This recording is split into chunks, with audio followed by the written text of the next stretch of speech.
the feeling of being watched. It's a primal instinct, a cold whisper on the back of your neck that tells you something is wrong. We dismiss it as paranoia, a trick of the mind in a dark alley or an empty house. But what if it's not? What if the eyes you feel are real, belonging to someone you don't know, someone who has chosen you? A stalker is not a monster from a fairy tale. They are a ghost in your life, an unseen presence that learns your schedule, your habits, your fears. They exist in the periphery, a car that's always there, a phone call with no one on the other end, a shadow that moves when you do. They dismantle your world piece by piece, not with violence, but with the slow, creeping poison of fear. They turn your home from a sanctuary into a cage and your life into a waking nightmare. Today, we delve into 3 true stories of individuals whose lives were invaded by an obsessive, unseen terror. These aren't tales of fleeting encounters. They are harrowing accounts of relentless pursuit, psychological warfare, and the terrifying reality that the most dangerous monsters are the ones who walk among us, hidden in plain sight, waiting and watching. Story 1. The Man in the Ceiling. Our first story takes us to a quiet, unassuming apartment building in a small town in South Carolina. In the early 2000s, a young woman, a university student we will call Tracy, moved into what she thought was the perfect first apartment. It was a top-floor unit, cozy and affordable, a place where she could study and begin her independent life. For months, everything was normal. The gentle creaks of the old building and the distant hum of the town were the only sounds that punctuated her quiet evenings. She felt safe. She had no idea that her sanctuary was already compromised, and that she was living under the constant, silent gaze of an unseen observer. The first signs were subtle, easily dismissed as forgetfulness or the quirks of an old building. A book she was certain she'd left on her coffee table would appear on the kitchen counter. The thermostat would be set to a different temperature than she remembered. Sometimes she'd come home to the faint, unfamiliar scent of a strange cologne hanging in the air, a scent she couldn't place. She chided herself for being absent-minded, attributing the odd occurrences to the stress of her studies. She was a busy student after all, juggling classes, a part-time job, and a social life. It was easy to forget the little things. Then the sounds started. Faint scratching noises from above, seemingly coming from inside the ceiling. At first, she assumed it was squirrels or raccoons in the attic space. It was an old building, and such problems were common. She mentioned it to her landlord, who promised to look into it, but the sounds persisted, always late at night, when the rest of the building was asleep. The scratching would sometimes be accompanied by a soft, dragging sound, like something heavy being pulled across the floorboards of the attic she didn't even know existed above her. The sounds began to unnerve her, transforming the familiar comfort of her apartment into a source of low-grade anxiety. Her unease grew when she started noticing things going missing. Not valuables. That would have been easier to understand. A simple case of burglary. Instead, it was small, personal items. A photograph of her and her sister from her bedside table. A single earring from her jewelry box. A scarf her mother had given her. These were items with no monetary value, but immense sentimental worth. Their disappearance felt deeply personal, a violation that went beyond mere theft. It felt like someone was collecting souvenirs from her life, curating a private collection of her existence. She reported it to the police, but with no signs of forced entry and only minor items missing, there was little they could do. They suggested she might have misplaced them, a suggestion that made her feel like she was losing her mind. The true terror began with the phone calls. They would come at all hours of the night, from a blocked number. When she answered, there was only silence, not the empty hiss of a bad connection, but a heavy, deliberate silence. A listening silence. She could feel a presence on the other end of the line, someone breathing softly, patiently waiting. She would scream, demand to know who it was, but the only response was the unnerving quiet. The The calls became a nightly ritual, a constant, terrifying reminder that someone was out there, watching her, toying with her. She changed her number, but the calls, impossibly, continued. Her life began to unravel. She became a prisoner in her own home, jumping at every creak and shadow. She stopped sleeping, her nights spent listening to the scratching in the ceiling and waiting for the silent phone calls. Her grades plummeted. Her friends grew concerned, but they couldn't understand the depth of her fear. To them, it was a series of strange but likely unrelated incidents. To Tracy, it was a carefully orchestrated campaign of psychological terror. She felt a constant, unseen gaze on her, even in the most private moments. She would be in the shower and feel a sudden chill, a certainty that she was not alone. She started to see a figure in her peripheral vision, a tall, slender man who would vanish the moment she turned to look. The breaking point came one cold November night. She was lying in bed, exhausted but unable to sleep, when she heard a new sound from the ceiling, a soft, rhythmic creaking directly above her bed. It was the sound of floorboards groaning under a person's weight, and then she heard a whisper. A low, raspy voice, so faint she thought she was imagining it, murmuring her name. "Tracy. I see you, Tracy." Raw, primal terror seized her. This was not an animal. This was not in her head. There was a person in her ceiling. She bolted from her bed, grabbed her car keys, and fled the apartment, not even stopping to put on shoes. She drove to the police station, her story tumbling out in a frantic, barely coherent stream. She must have sounded hysterical, but this time, the sheer, unadulterated terror in her eyes convinced the officers that something was terribly wrong. 2 officers accompanied her back to the apartment. The building was silent. They swept her unit, finding nothing out of place. One of the officers, however, noticed something Tracy had never seen before, a small, almost invisible access panel in the ceiling of her bedroom closet, partially hidden by a loose piece of wallpaper. It was the entrance to the attic space. Standing on a chair, the officer pushed the panel open. The air that wafted down was stale and smelled of sweat and decay. What they found in the attic was a scene from a horror film. A makeshift living space had been constructed directly above Tracy's bedroom. There was a sleeping bag, empty food containers, and bottles of urine. But that wasn't the most disturbing part. The walls were covered with her missing belongings. Her photographs were tacked to the wooden beams. Her scarf was draped over a nail. Her missing earrings sat on a small makeshift shelf. It was a twisted shrine, a testament to a long and patient obsession. And then they saw the holes. Dozens of small holes had been drilled into the floor of the attic, which was also the ceiling of Tracy's apartment.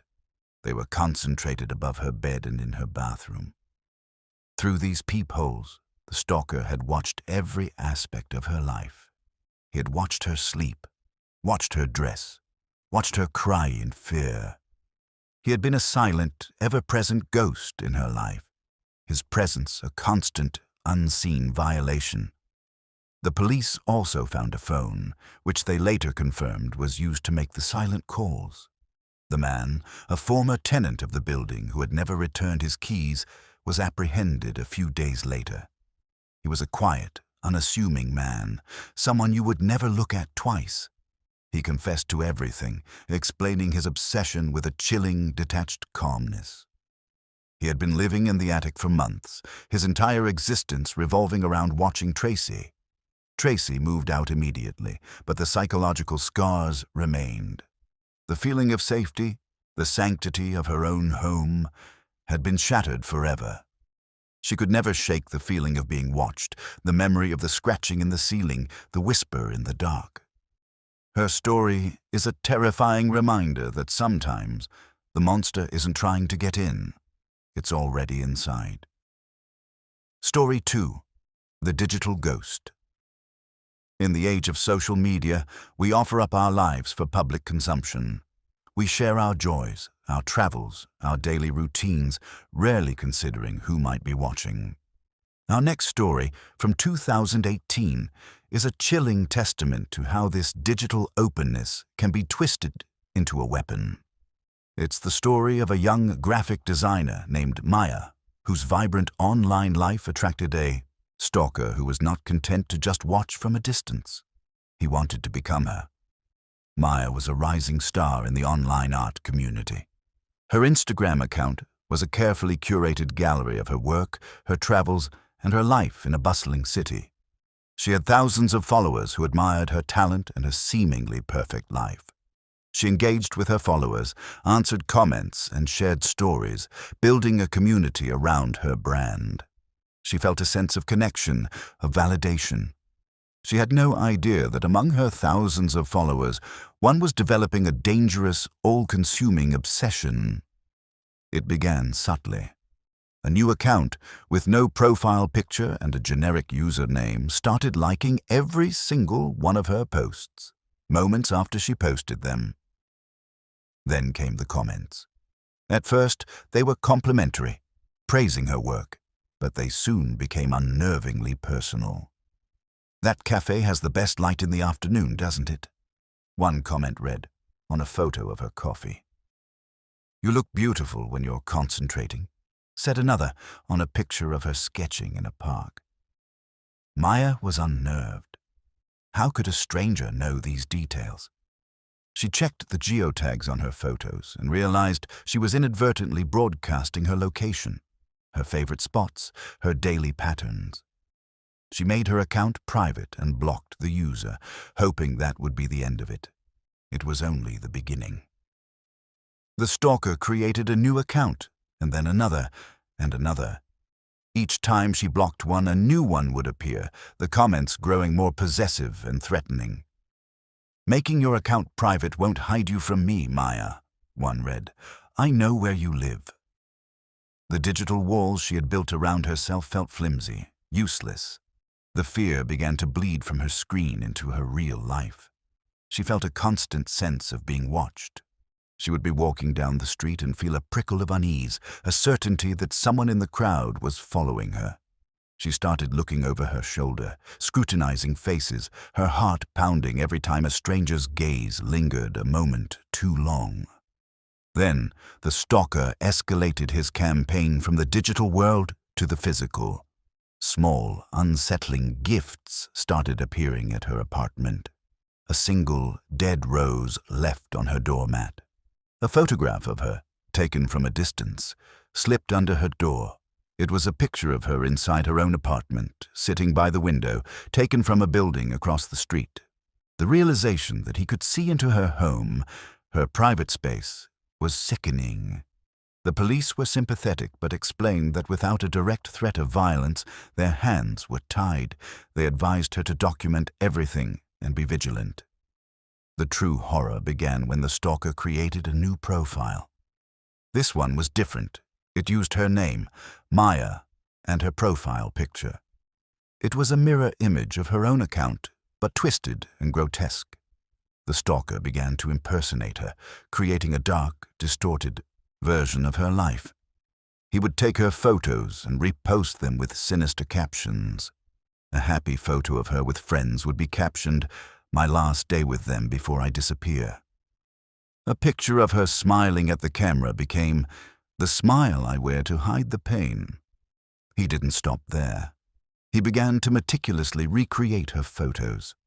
If Maya posted a picture of herself holding a specific coffee cup at a certain cafe, a few hours later, the fake account would post a photo of a man's hand holding the exact same cup in the exact same spot. If she posted a selfie in front of a unique mural, he would post a picture from the same location, sometimes with a shadowy figure lurking in the background. He was inserting himself into her life, digitally and physically, proving that he could go wherever she went, that he was always just one step behind her. He was erasing her identity and replacing it with his own twisted narrative. Maya's friends and followers were confused and alarmed. They reported the fake account, but it would just be taken down and reappear under a new, slightly different username. The stalker started messaging her friends and family, pretending to be her, sending them strange, disturbing messages. He told her brother she was in trouble. He told her best friend that she was planning to run away. He was systematically isolating her, turning her own support network against her, sowing seeds of confusion and fear. Maya descended into a state of constant paranoia. She deleted all her social media, but the damage was done. The stalker already knew her life, her friends, her routines. She felt like a ghost in her own existence, her identity stolen and corrupted. She changed her locks, installed a security system, and rarely left her apartment. But the feeling of being watched was relentless. She knew he was still out there, somewhere across the street, his gaze fixed on her window. The climax arrived on a rainy Tuesday night. Maya was huddled in her apartment, the silence broken only by the sound of the rain against the glass, when her phone buzzed. It was a message from an unknown number. "I'm tired of watching from a distance, Maya. It's time we finally met. I have a key." Attached to the message was a photo. It was a picture of a key, her apartment key, held in a man's hand. In the background, she could just make out the pattern of the welcome mat in her building's hallway. He was outside her door. She didn't scream. A cold, terrifying clarity washed over her. She called the police, whispering her address and the situation, her voice trembling. As she was on the phone, she heard it. A key sliding into the lock of her front door. The slow, deliberate turn of the tumbler.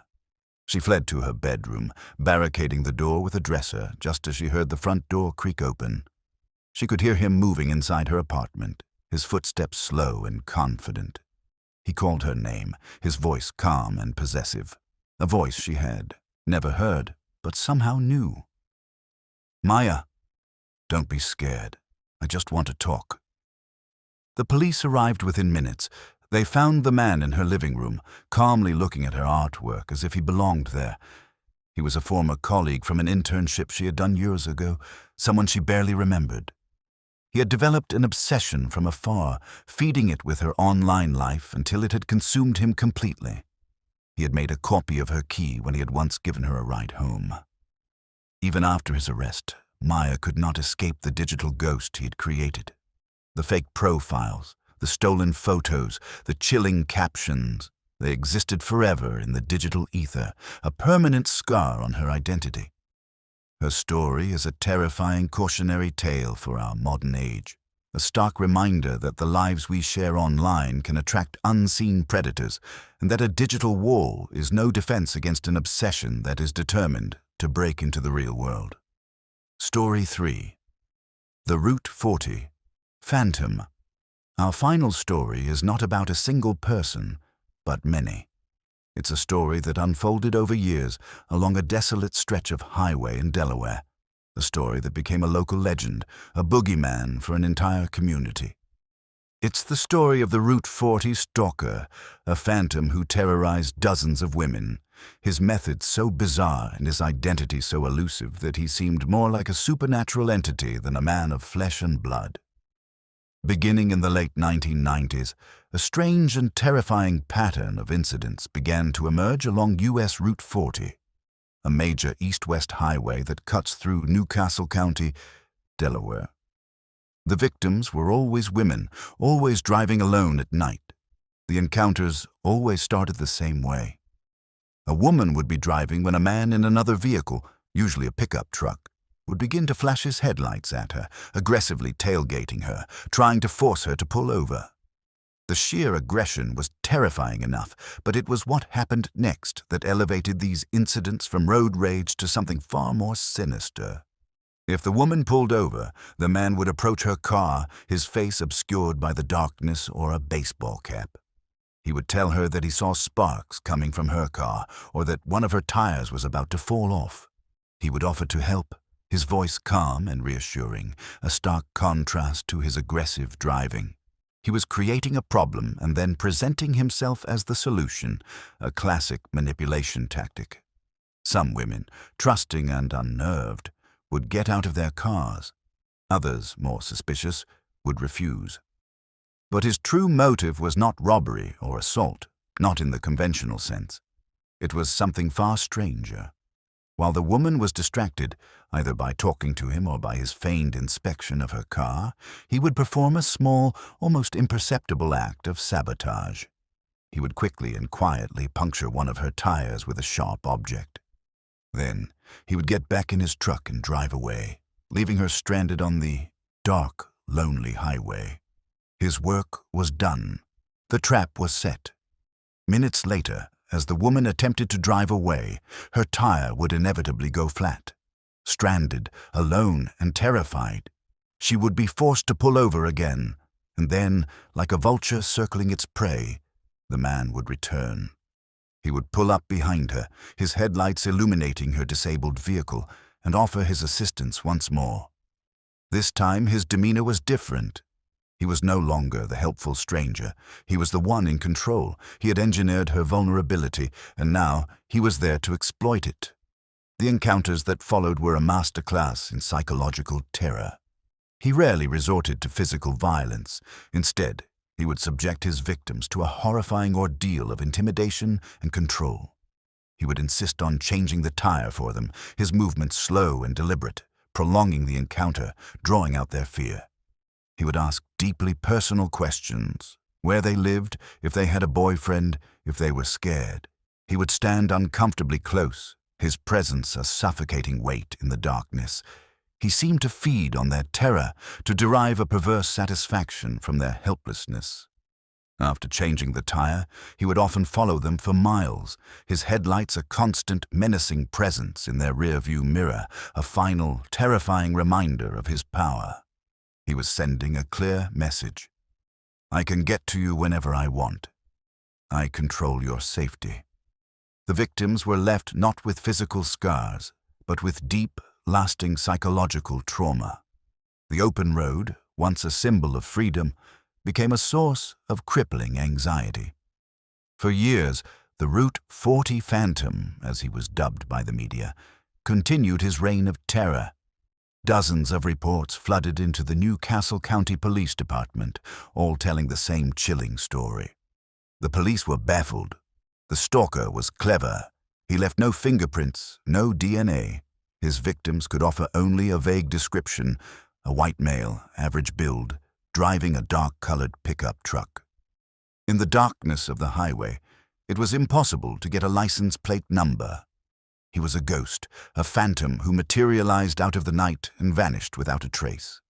Investigators set up patrols, used decoy drivers, and saturated the area, but the stalker was always one step ahead. He would go quiet for months, lulling the community into a false sense of security, only to resurface again, his methods unchanged, his reign of terror renewed. He became a local legend, a cautionary tale told to daughters and wives. The community lived in a state of fear, every woman who drove that stretch of highway at night a potential target. The break in the case came not from a single piece of evidence, but from the stalker's own escalating audacity. In 2001, he targeted a woman who, instead of panicking, had the presence of mind to study his truck. She noted a distinctive decal on the back window. This small detail, combined with a partial license plate number from another victim, gave investigators their first real lead. They cross-referenced DMV records, narrowing down the possibilities until they had a prime suspect, a man named Michael H. Gouvier. Gouvier was a mechanic who lived and worked near Route 40. He was a quiet, married man with no prior criminal record. He was the last person anyone would suspect. When police brought him in for questioning, his calm demeanor quickly crumbled. They found tire-puncturing tools in his truck and, in his home, a disturbing collection of news clippings about his own crimes. He was sentenced to life in prison, not for a single act, but for the cumulative terror he had inflicted on an entire community over the course of years. The case of the Route 40 Phantom is a chilling exploration of a different kind of stalking. It wasn't about obsession with one person, but about the addiction to power and fear itself. He didn't want to possess his victims. He wanted to possess their terror. He turned a simple drive home into a horrifying game of cat and mouse, reminding us that the most dangerous predators are often the ones who are patient, methodical, and hiding in plain sight, waiting for the perfect moment to strike.